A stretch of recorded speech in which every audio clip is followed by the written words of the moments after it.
Shri Krishna Chaitanya Prabhu Nityananda Shri Madhavendra Shri Vasari Gaur Bhaktivedanta Ki Gaur Premanande. All glories to assembled devotees, all glories to assembled devotees, all glories to assembled devotees, all glories to Shri Shri Guru and Gauranga. Om Namo Bhagavate Vasudevaya. Om Namo Bhagavate Vasudevaya. Om Namo Bhagavate Vasudevaya. Om Namo Bhagavate Vasudevaya. Om Namo Bhagavate Vasudevaya. Om Namo Bhagavate Vasudevaya. Reading from Śrīmad Bhāgavatam, Canto 4, Chapter 22, Ritu Maharaj's meeting with the Kumaras. Text number 57. Yeah. Did Prabhupada do 2 verses yesterday? Because on the YouTube it was just showing 55, so I was reading 56. So he must have covered 2 verses. Alright, that's okay. Thanks. Durdharshas Tejas Vagnir Mahendra Eva Durjayaha Durdharshas Tejas Vagnir Mahendra Eva Durjaya Titikshaya Dharitriva Eva Bhishta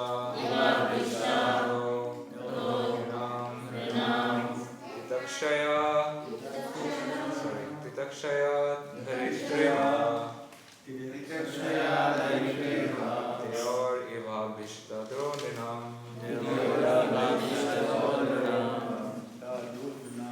Durdharshas Tejas Vagnir Mahendra Eva Durjayaha Titikshaya Dharitriva Teor Eva Bhishta Drodinam Durdharshas Tejas Vagnir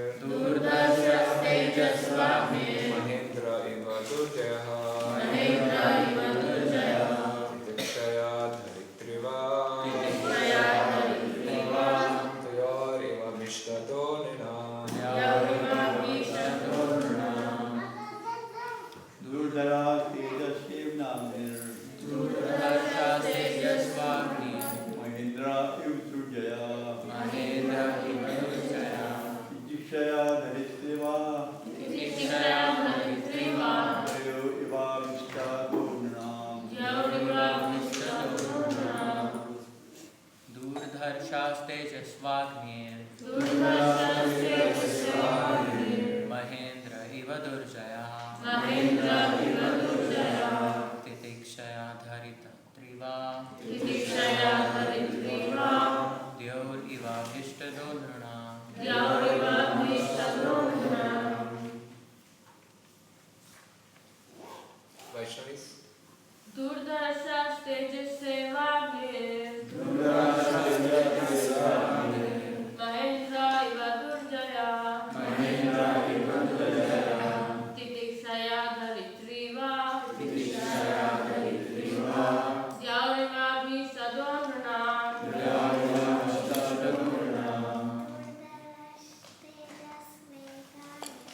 Durdharshas Tejas Vagnir Mahendra Eva Durjaya Titikshaya Dharitriva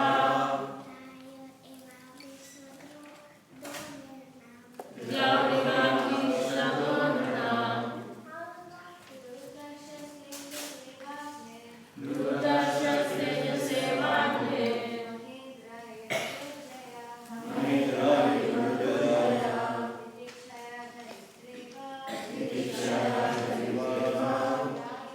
Durdharshas Tejas Vagnir Word for word. Durdharshaha. Unconquerable. Tejasa, by prowess.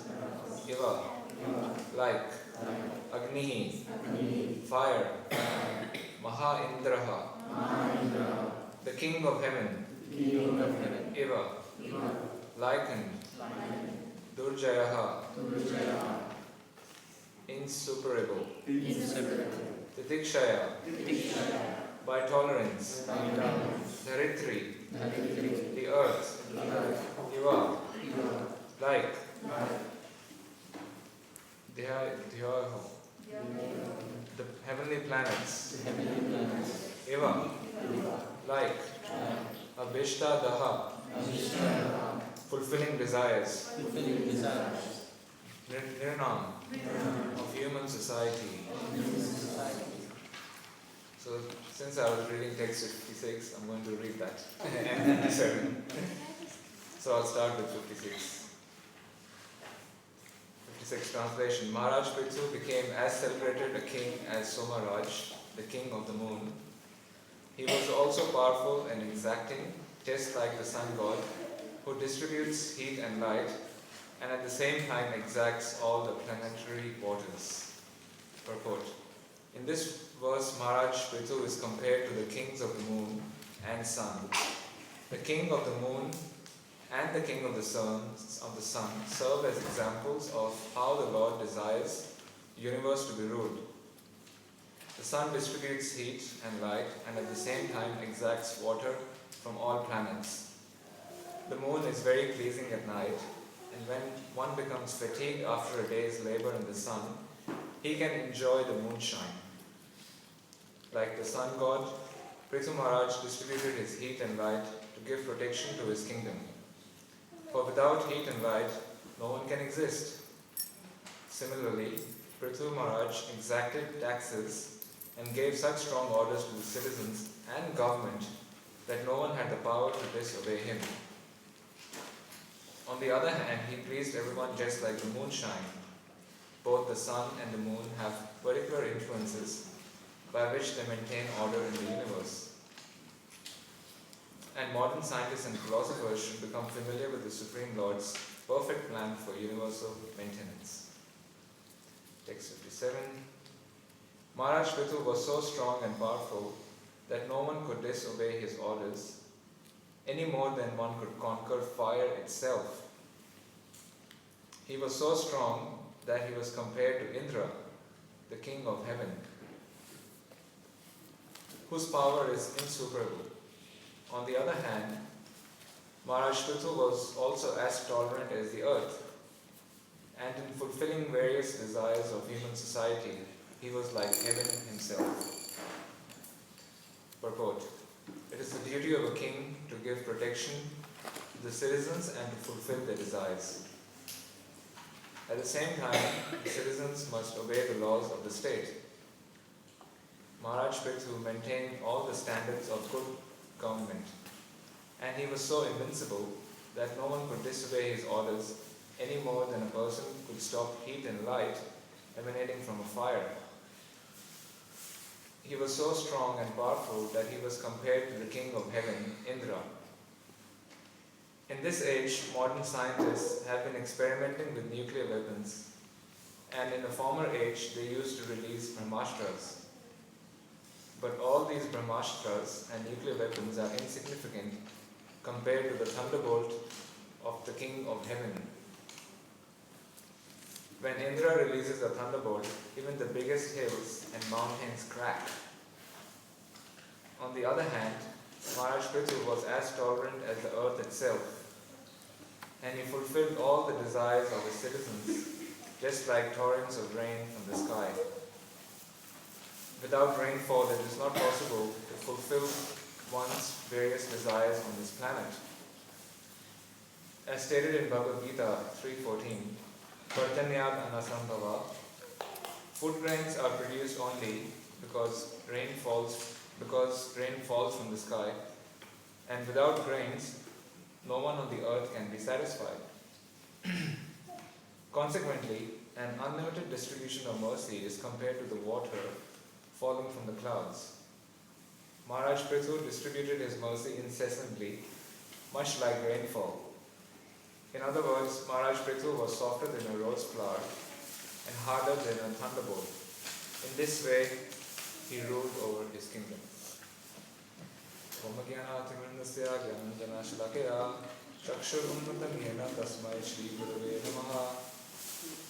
Hare Namo Vishnu Padaya Krishna Sabhutale Śrīmate Bhaktivedanta Namaste Saraswati Devi Gauravani Charine Vishe Lakshmi Vali Pasha Jeshtarine Shri Krishna Chaitanya Guru Nityananda Shri Radha Shri Vasari Gaur Bhaktivedanta Hare Krishna Krishna Krishna Hare Hare Hare Rama Rama Rama Hare Hare. So balance is the name of the game. And here we are saying that Maharaj Prithu is a very balanced monarch. Krishna says in the Bhagavad Gita, among men, I am the monarch. Right? So monarchy is Krishna's preferred way of governance of the state. And Maharaj Prithu is a very balanced monarch. So to be balanced is the name of the game. So Maharaj Prithu is soft as a rose, is compared to be as soft as a rose, but also at the same time as strong as the thunderbolt of Indra. And he's also compared like the moonshine in the previous verse. Maharaj Prithu, the moonshine is very pleasing to see in the evening. And the sun can also be pleasing, but the sun has another feature also. The sun can be very exacting, can take a huge toll, right? So Maharaj Prithu is compared to the sun and the moon, and here to a rose and also a thunderbolt. So for a ruler, it is very important to be balanced, and we'll get to that. So why does society need a ruler? Because people need a leader. They need somebody to follow. Krishna says in the Bhagavad Gita, Yad yad acharati shreshtas tad tad evataro janaha sayat pramanam kurute lokas tad anuvartate. Whatever action a great man performs, common men follow. And whatever standards he sets by exemplary acts, all the world pursues. So that is the nature. People require a leader.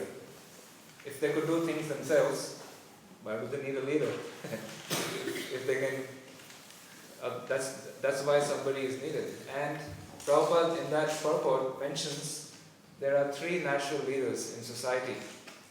Number one is one's parents. Parents are natural leaders, right? So as we were growing up, we have a father and mother, and they were teaching us. And children, they learn very quickly. So many of you are parents here. You know that kids, they pick up very quickly, and they're observing their parents. They're observing their parents' actions, not so much more than the words. They're observing the actions.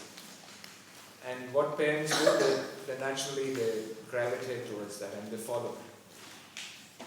And then the other type of leaders, natural leaders in society are the teachers, right? Prabhupada mentioned the school teacher. So, and then as we grow up, we follow our teachers, right? So what our teachers are doing, the way they're conducting themselves,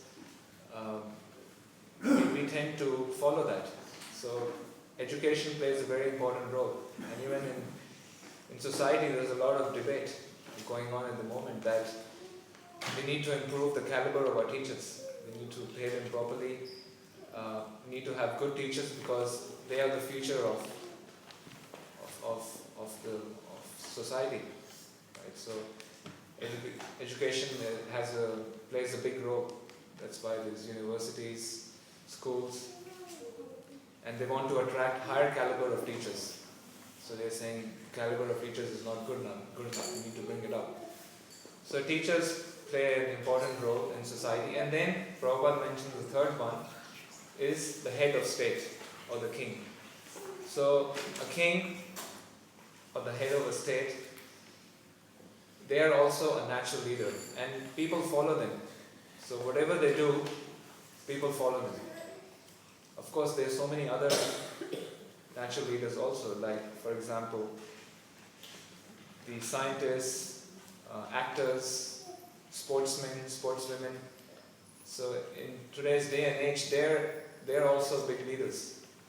And Prabhupada, in his preaching, he wanted to also preach to the leadership of the world, right? He gave them special attention because Prabhupada understood this principle. Whatever a great action a great man performs, common men follow. So when George Harrison, the Beatles, they took up to Krishna consciousness, Krishna consciousness just took off, right? That was a defining moment in the history of ISKCON. So Prabhupada, he sent Shyam Sundar and other devotees to London. They went to London and their vision was to connect with the Beatles because they knew the Beatles are favorable, and if we can connect with them, then through their music we can reach out to millions of people, and that's indeed what happened. Somehow by Krishna's arrangement they were able to connect, and then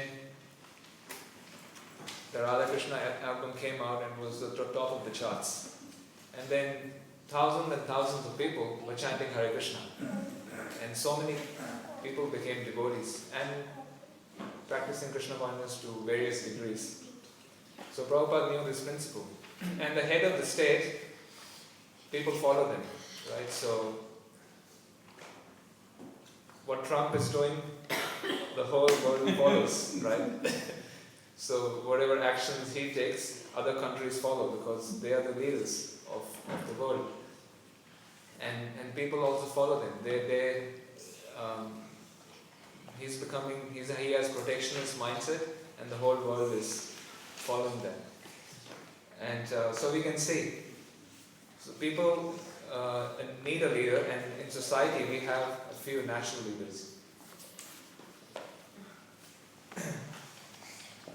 And then Krishna says in the Bhagavad Gita in the 4th chapter, 13th verse, Chatur Vamya Maya Shishtam Guna Karma Vibhagasha Tasya Kartaram Apima Vidya Kartaram Avayam. So Krishna says, I created the 4 orders of human society are created by me, but I am above them. So all of us have certain gunas, qualities, and we have karma, guna and karma. So human society is divided in 4 divisions. Right? This is the Brahman, Kshatriya, Vaishya, and the Shudra. So there's 4 divisions of human society. And these divisions are according to one's psychophysical nature. Because we have a certain psychophysical nature, and then according to our nature, we are naturally inclined to certain type of activities. In society, we see there are some people who are the intellectuals, right? The think tanks, the professors, the scientists. Then there are some who are into administration. Then there are some who are into business. And then there are some who are into trade. So society is naturally arranged like that, and people naturally gravitate to their psychophysical nature. And then Krishna says, as I was mentioning earlier, among men I'm the monarch. So Krishna's preferred way of governance is monarchy. And in the Śrīmad Bhāgavatam we see a lot of mention of monarchy. And in the previous chapters we heard about Prithu Maharaj's coronation. So Prithu Maharaj, he was coronated, and today also is a public holiday, right? What's the occasion? Queen's birthday, the Majesty, the Queen's birthday, right? It's the Queen's birthday. So we see in some parts of the world there is still monarchy. Now, of course, we are living in a constitutional monarchy. And in other words, the queen is a figurehead. It's just it's constitutional monarchy. The power is in the hands of the executive in the legislature. So, but in some parts of the world there is still monarchy. So Krishna's preferred way of governance is monarchy. And Prabhupada also said that he preferred, if the temple president was doing a good job, he preferred that they continue for as long as they can. Why change it when they're doing a good job? But there's a big why over there, there's a big if, right? If they're doing a good job and if everything is going well, then they can continue. So there's different ways of governance, and monarchy is one of them. But in Kali Yuga, monarchy doesn't work very well because it turns to autocracy quite often. And we see that in the world, monarchy has turned to autocracy, and people are not so... The ruler becomes... they're ruled by fear, and they become too controlling. And they're just into controlling people. And when that happens, it's not a very good situation. And that's why we see most of the world has rejected monarchy, because it's turned into autocracy, autocratic governments. So in Australia, we're lucky. We have democracy. We can speak openly. We can criticize the government openly. In the parliament, we see the opposition is criticizing the government openly, and so that's a good thing. That brings a sense of balance. So Krishna's preferred way is monarchy, because in democracy, the people choose the government. And there's one quote by Prabhupada, I'd like to read it. He talks about democracy, the shortcomings of democracy. So Prabhupada says, government means nowadays all rascals. They are elected by rascals, and they are rascals. That is the difficulty. Everywhere you go, you will meet only rascals among them. And Prabhupada even goes on to say, even in our camp there are so many rascals.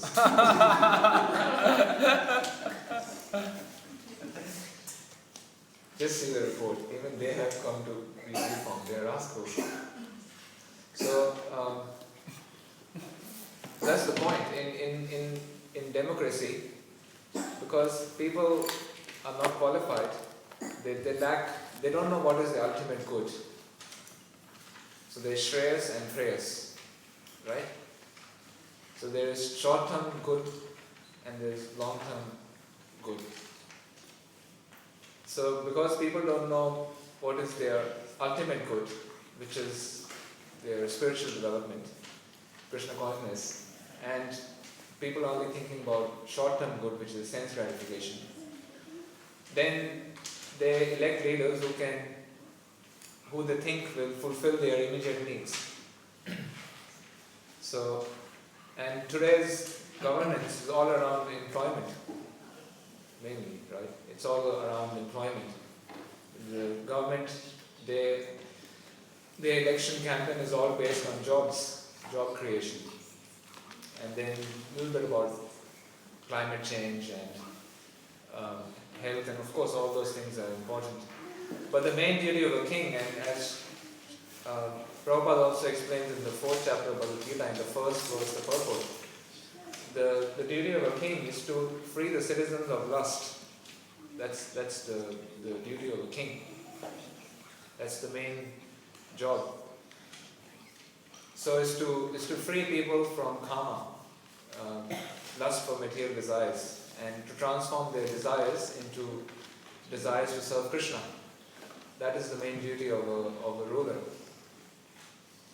And in contrast, today we have the head of state is elected to fuel the desires of the citizens. If they are unable to fuel the desires or satisfy them, then they are kicked out.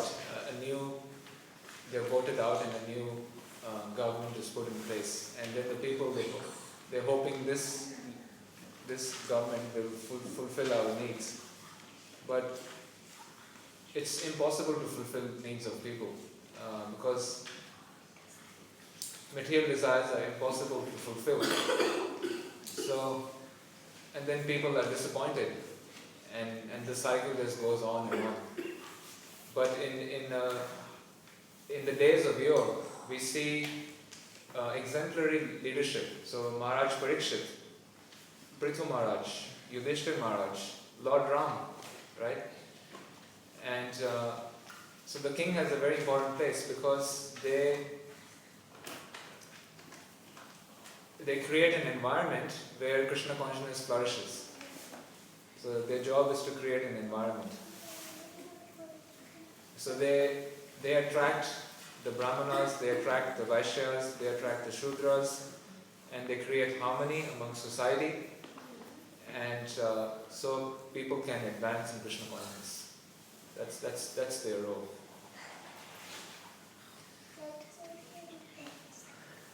And because they attract the Brahmanas, then it is easier for people to become Krishna conscious. Just like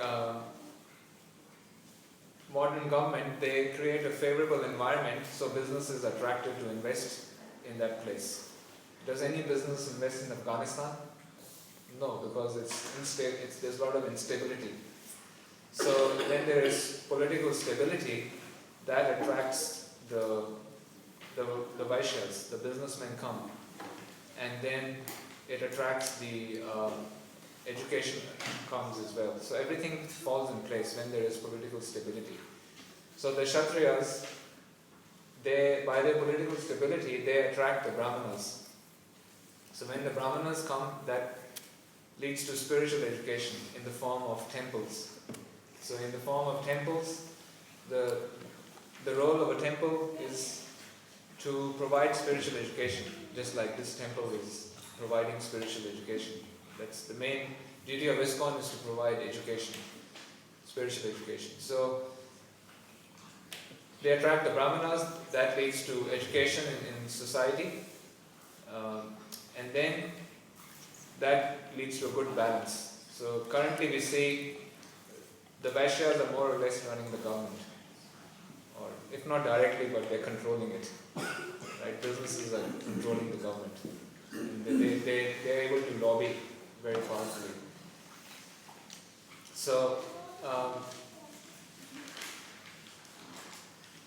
the role of a king is to free society from lust and also to provide protection.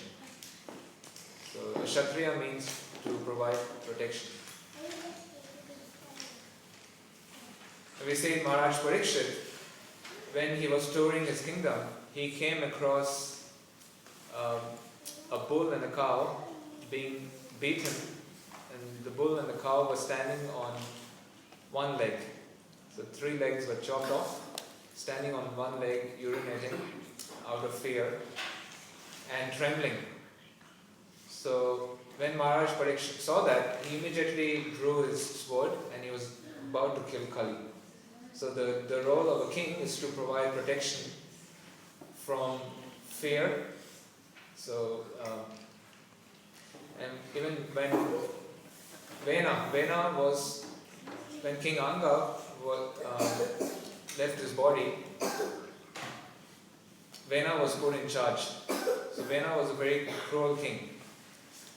But the Brahmanas, they knew if there is no king, then there will be a lot of crime in the state.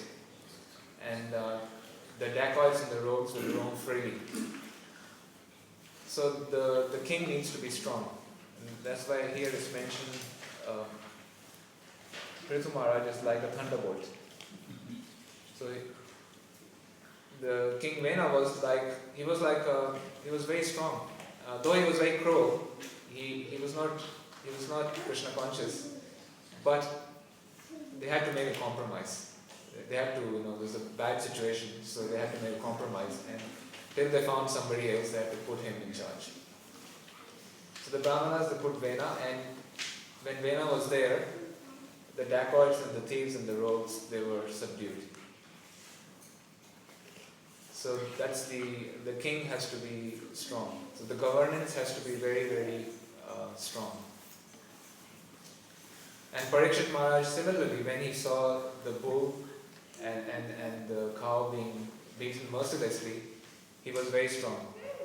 And in contrast, today law and order is a bit out of control. Australia is much better than other countries. But still, it's a problem. The police resources are stretched. The law is not strong enough, and they're not people who commit serious crime. They're not. They're let loose after some time. Sorry, C is listening. So they are let loose. So law and order is not as strong, and criminals are encouraged because they know that I can get away with murder or committing serious offenses. I can get away with it, and then people are living under fear. But in the days of yore, the Kshatriyas are very strong. But at the same time, they were also approachable, and they were soft as well. So here it's mentioned that Prithu Maharaj was as soft as a rose and as pleasing as moonshine. So Lord Ram took the role of a Kshatriya. Lord Ram was the Prince Regent, and when Dasharath Maharaj, Dasharath Maharaj was also very liked by his citizens, and he was at the same time feared by people who needed to fear him. So the king is like the police. If you follow the law and order, then you don't fear the cops, right? You don't fear the government. But if you don't follow, then there's something to worry about. So Dasharath Maharaj, he was very well liked by the entire citizenry, and when he was getting old, he wanted to find a replacement, and he felt Ram was most suitable, and he was suggested by his counselors. And as we know the pastime, Kaikeyi, she was instigated by mantra. So Kaikeyi, she in fact wanted Lord Ram to be the king. She liked Lord Ram because Lord Ram is Dharma personified. But Mantra, she was insecure, and she thought, okay, if Lord Ram becomes the king, then her mother is Kaushalya, and then she won't be the chief maidservant. But if Bharat becomes the king, then Bharat is her son, right? And then she'll be the chief maidservant. So she went into Kaikeyi's ear, and it took Kaikeyi quite a bit of convincing to change her mind. Kaikeyi was set on Lord Ram becoming the king. So it took a bit of convincing, and then Kaikeyi changed her mind, and as we know the pastime, Lord Ram was about to be coronated. The Dasharath, he understood there's some bad omens around, and the Brahmanas also told him. And they told him, okay, you should coronate Ram the next morning. So coronation is a very big ceremony. Even the coronation of Queen Elizabeth was very big when it happened, I don't know how many years ago. She's still the queen. You can watch it on YouTube. There's a massive coronation. So there was a big coronation planned for Lord Ram in the morning. And so Lord Ram was summoned by Dasharath. At night, he heard, Kaikeyi told him, you gave me a boon, so now I'm going to take that boon. You gave me 2 boons, so I'm going to take those 2 boons. And number 1 is, number 1 boon is, Bharat will be the king, and number 2, you will go in the forest for 14 years. You have to be exiled for 14 years. Lord Ram has to be exiled for 14 years. And then Dasharath he couldn't believe it, and he was in so much lamentation. The pastime is amazing. And he really tried to convince her, but it was not possible to change Kaikeyi's mind. And then, back then, people would be true to their word. So Dasharath, true to his word, he summoned Lord Ram in the morning, and Lord Ram thought, okay, this is a bit unusual. Then he went there. Sita was left outside the inner chambers, and then the news was broken to Ram, and he immediately accepted the king's wish. And when Lord Ram, he was leaving for the forest, the point I'm making is that the king is soft as a rose, and people are not fearful. So when this news broke out, the entire state was plunged in lamentation. We don't see that today. When the government changes, the people are rejoicing, whether it's here or somewhere else. A certain section of society, they are rejoicing. But when Lord Ram, he was asked to be exiled, the entire state was plunged in lamentation. The shops closed down. It was like a ghost town. Ayodhya became like a ghost town. And people were crying, and yagyas stopped. Yagyas were going on. Back then, yagyas happened all the time. Yagyas stopped. It's mentioned that the deities in the temple, the worship stopped, and they were not dressed. So temple worship stopped, yagya stopped, business stopped, and people were in lamentation as if somebody of their own died. That was the condition of the state, Ayodhya. And when Bharat was asked to come by, I think Vishwamitra or one of the sages, asked to come and become the ruler. And then he was also shocked to see the condition of the state. And when Lord Ram went to the forest, so many citizens, they followed him. The entire pastime is amazing. How Lord Ram's chariot went slowly, and the entire citizenry was following. All the people were following him till the edge of the forest, and still a lot of people, they went with him. And then Lord Ram had to beg them to go back. So we can say that when a king is liked,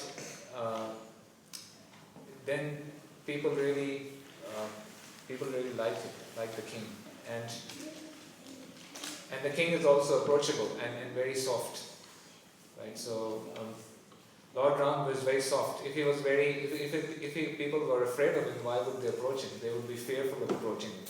So they were able to approach him, and people expected a lot out of the kings, and any problems which happened in society, the king was responsible. So we hear in the Śrīmad Bhāgavatam that the standard of leadership was so high that the king was responsible for the weather, even responsible for the weather, right? The rivers are flowing. We hear even in this section that when Prithu Maharaj was the king, the rivers were flowing nicely. The earth was producing sufficient food. The clouds were pouring rain on time and at night. So we can say that that's why leadership is so important, that they are even able to change the weather. The weather is favorable. So in contrast, today Australia is going through a drought, and the government's policies, they are trying to adjust to the drought. How we can be more, how we can use water effectively. Basically, that's what they're saying. but they don't realize that their own policies are causing the drought due to large-scale slaughter of animals and a lack of Krishna consciousness are causing those problems, because people are not Krishna conscious, and there is millions and hundreds of millions of animals are slaughtered. That is leading to all these problems. But due to a lack of knowledge and understanding, they are thinking the solution is to come up with better technological advances and how to use water better, and which is also important. Those things are important, but that's not the real solution to the problem. But with Maharaj Parikshit's time, Yudhishthira Maharaj's time, Prithu Maharaj's time, the weather was all fine. And the kings were held liable for it. So for example, when in Dwarka, Arjuna, he was approached by a Brahmana. So this Brahmana,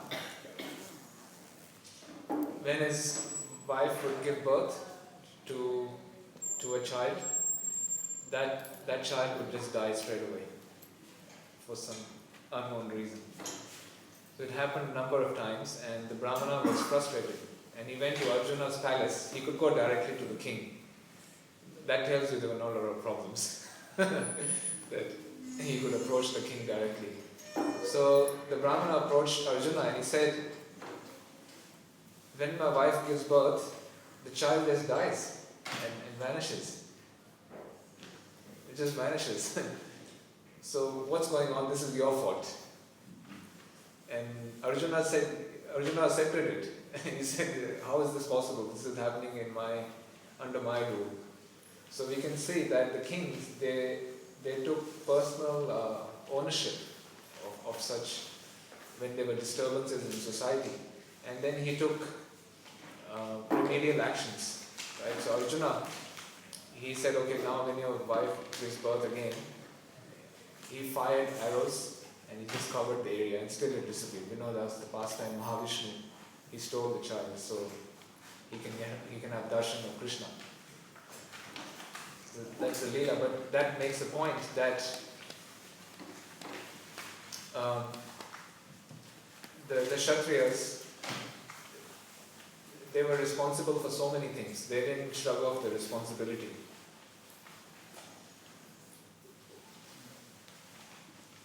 And because they were doing their job so nicely, they could exact taxes. So yes, taxes are required. So all the facilities we see, the roads, the schools, the hospitals, this comes by taxes, right? And Srila Prabhupada makes an interesting point about taxes.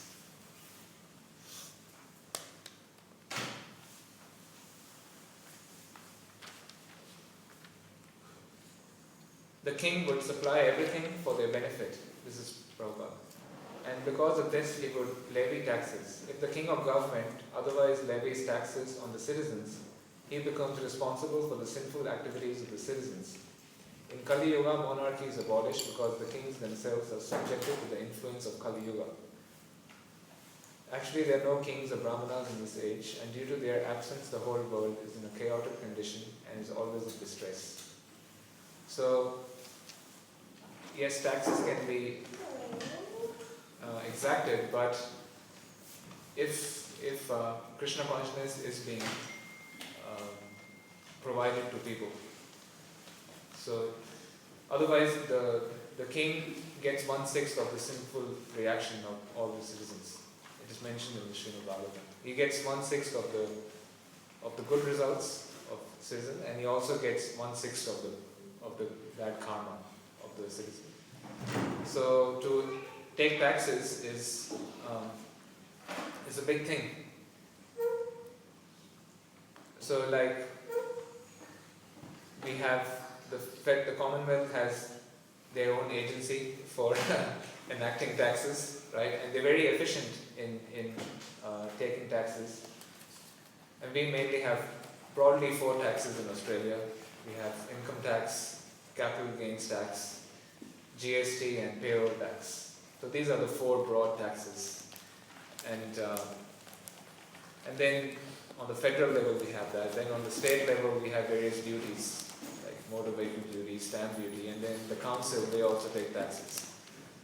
So we are a very heavily taxed society, and those taxes are important. They provide very valuable services. And generally people don't want to pay taxes. And because they feel the government is not doing enough for them. And people try to avoid to pay taxes. It is important to pay taxes. But here it is mentioned in Śrīmad Bhāgavatam that if taxes are taken, then spiritual education needs to be foremost. And these other things are also important. Nice roads, hospitals, schools. These things are important. But the most important thing is the Krishna consciousness. And when that is there, people will actually be happy to give some taxes. And also those taxes have to be spent wisely. So all this is on how is this relevant to us? That's the next point. So on an individual level, we just have to try to be sincere devotees. And if we try to be sincere devotees, then we can make some change in the world by our actions and by our example. And then on an organizational level, we can learn a lot from this. ISKCON's management, there's a lot to learn from this in terms of governance and leadership. So it's easy to point the finger at the world, how things are bad out there, but we also need to look at our own backyard. We ourselves have significant problems. ISKCON also has significant problems. And there's a lot of good, but there's a lot of problems also. And before we can correct the whole world, we also have to work on ourselves as a movement and then as individuals. Otherwise, the preaching is not effective.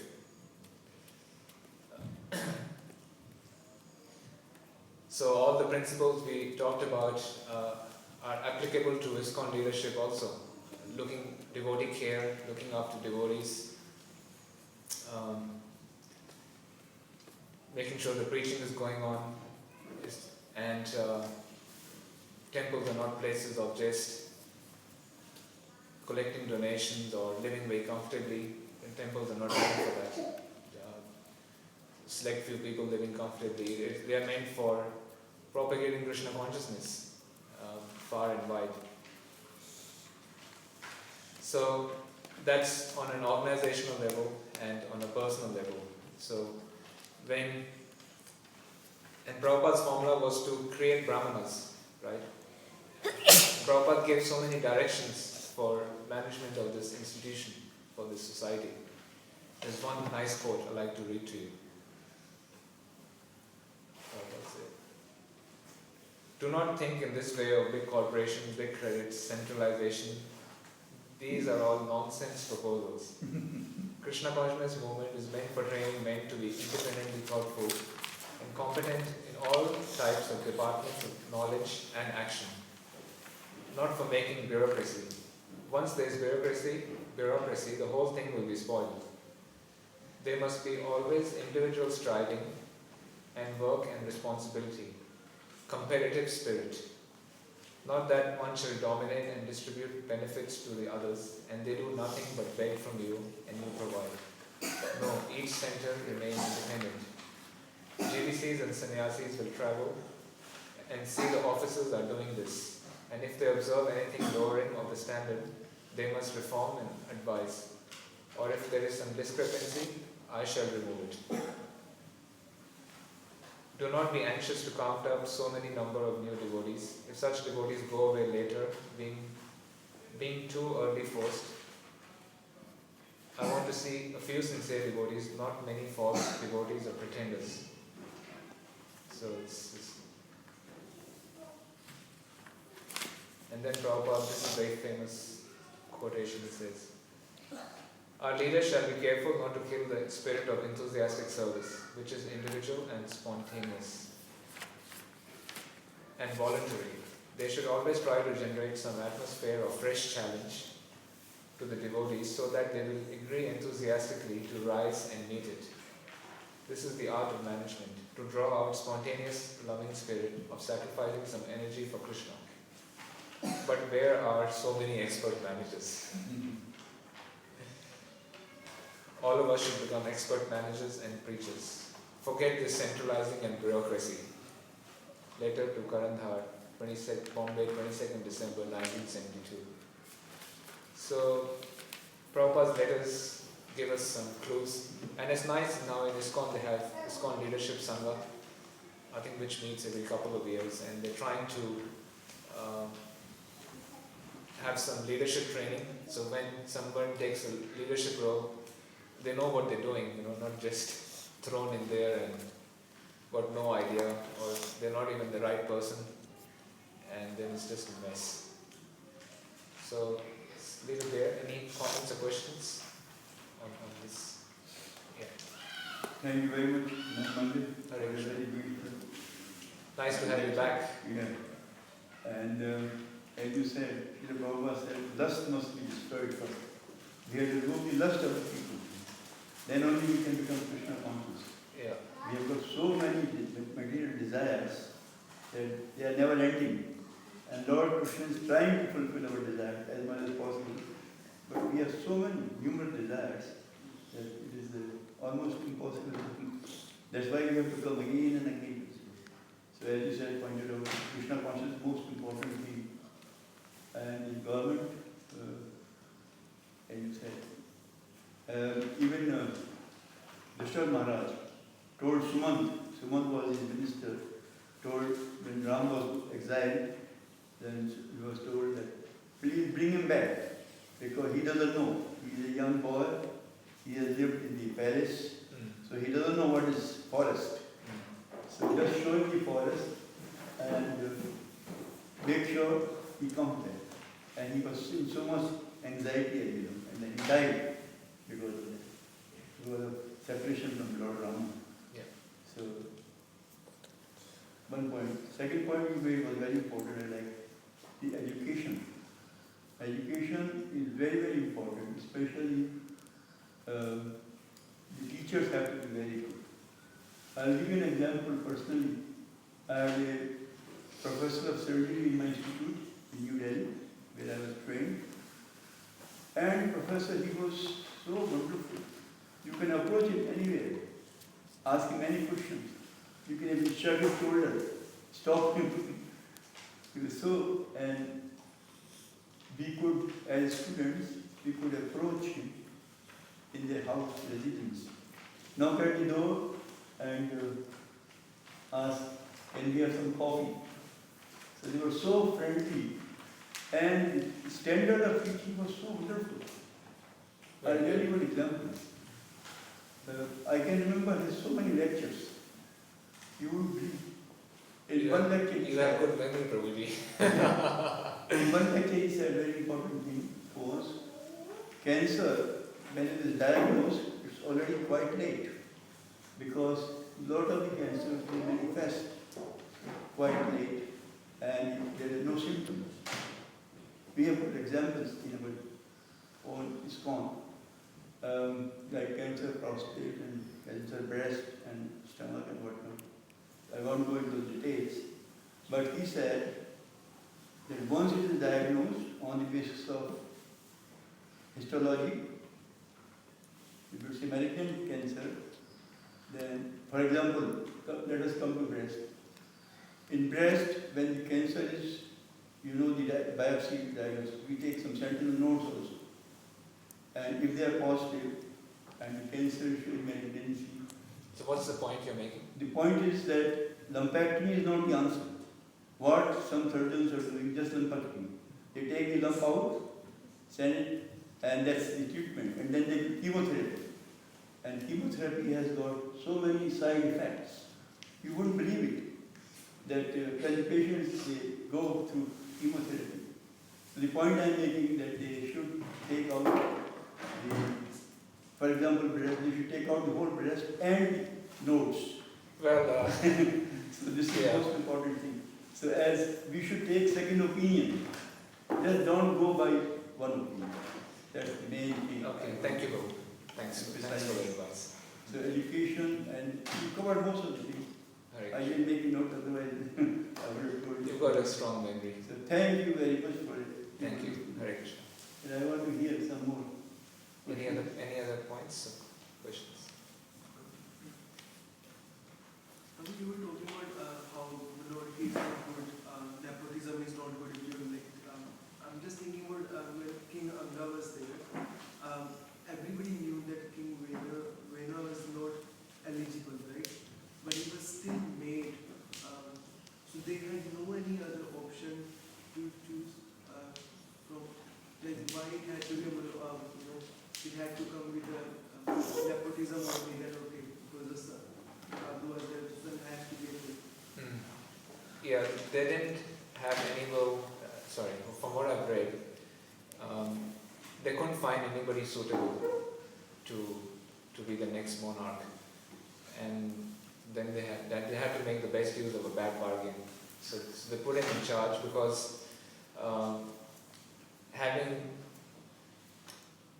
a king is better than no king. So at least they thought, okay, at least he will curb the law and order. He will make sure there's proper law and order. So and otherwise, people will be living in fear, and there would be serious crime going on everywhere. So they put somebody in charge. So like Duryodhan was not Krishna conscious, but otherwise he was a good ruler. His governance, everything was good, but he was not Krishna conscious. So they had to make the best use of the bad bargain. But when he became very offensive, when he started stopping all the sacrifices of the Brahmanas, and he said, I'm God, I'm the Supreme Personality of Godhead, all of you should worship me, then they killed him. So then the Brahmanas, they took action and they threw him out. But then I'm thinking, because if Brahmana would take that action at that time, because they are also called Rajrishis, if they can, so one of the Brahmanas would have taken the opportunity to be a king. Yeah, they decided not to for whatever reason. But there are some instances, they're not coming to my head, but if anyone knows, where a Brahmana took a king. Getting to the point of what this gentleman was saying, there was a point in the Śrīmad Bhāgavatam where they discussed, the Brahmanas were discussing about appointing King King Vena. They actually, and then there was an analogy that there were citizens who were considered to be like ants within a termite hill that was being burnt by both ends. The rogues and the thieves were the fire on both ends. So they had to appoint King Vena to stop these rogues and thieves. Right, They knew that he had the ability to do it, but they also knew that he was not in the position to be Krishna conscious. So that was going to be his downfall. Yeah, no, very, very well explained, thank you. So they didn't have a choice, and they knew he could do it, right? So he was the only one who could do it. So that's a very important point. They have to be strong. If one is, whether somebody's a temple president or a king, it's the same principles apply. They have to be strong. Because even like running a temple is no joke. You have to be very strong as a leader. Different devotees will want to do different things. And you have to be present as well. Yeah. So you have to be pretty strong and have some control. And soft. And at the same time approachable and soft. And be able to take counsel from other devotees and take their ideas and, as Prabhupada was saying, not curb their enthusiastic spirit, voluntary spirit, right? So it's a fine act of balance, and it comes by maturity and practice. So they had no choice. They had to make a tough decision. They put him in charge, and he did his job for some time, and then they threw him out. And as we know, right, Krishna Maharaj came. So, yeah, nice question. Yes, Prabhupada. If Maharaj Janga was a good devotee, why did he get a bad son like Vena? Okay, so question is if Maharaj Janga was such a nice devotee, why did he get such a demoniac son?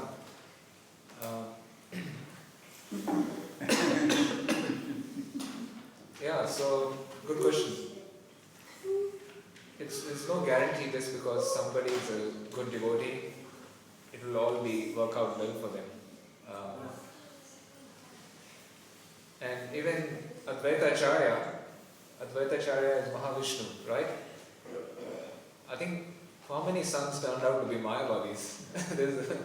I think 5 or 7 or 9, something like that. There is a number where Advaita-Acharya is the Supreme Personality of Godhead and 7 of his sons turned out to be Mayavadis. It's like one of the worst things could happen to you. Because the Mayavadi is considered to be worse than a Karmi, because they are blaspheming the Supreme God. So the point is, there's no guarantee just because you're a good devotee, number one. You'll have everything perfect. One should not have that expectation. And number 2 is, everyone has their free will. Every jiva has their free will to do what they want to do. Minute independence, thank you. So they have their minute independence, their free will to do what they want. So there's no guarantee. And sometimes even being in a difficult situation brings one closer to Krishna. So Kunti Maharani, but the Pandavas are devotees of Krishna, but they experience one tribulation after the other. So one can say, why is it happening to them? But it brought them closer to Krishna. They were taking more shelter of Krishna. And Kunti Maharani was praying for tribulation, so it brings her closer to Krishna. And she's thinking of Krishna all the time. So that's a very high caliber of devotee. So the obstacles, they bring one closer to Krishna. Otherwise, sometimes we tend to forget Krishna if everything is very rosy. Then we get a bit of a kick, from the Lord, and then we take shelter because of our good fortune and Krishna consciousness. Any final points from the ladies? I'll just see if anyone. No? Yes, Prabhu. Can we say all these relationships, like child and husband and wife, and all the sticks running down the river, so sometimes bad sticks come together, sometimes good sticks come together. They are all temporary, random selections, so there is no law and order as to good sticks will come together or bad sticks will come together. Yeah, there's no guarantee. Yes, Yeah. just random. That's right. It says in the Shastra that we are like in the ocean. Foams, they come together, then they dissipate, and sometimes like debris comes together in the ocean, then it dissipates. So yeah, by our karma and laws of nature, we are put together. Hare Krishna. Thank you very much. Śrīmad Bhāgavatam ki jai.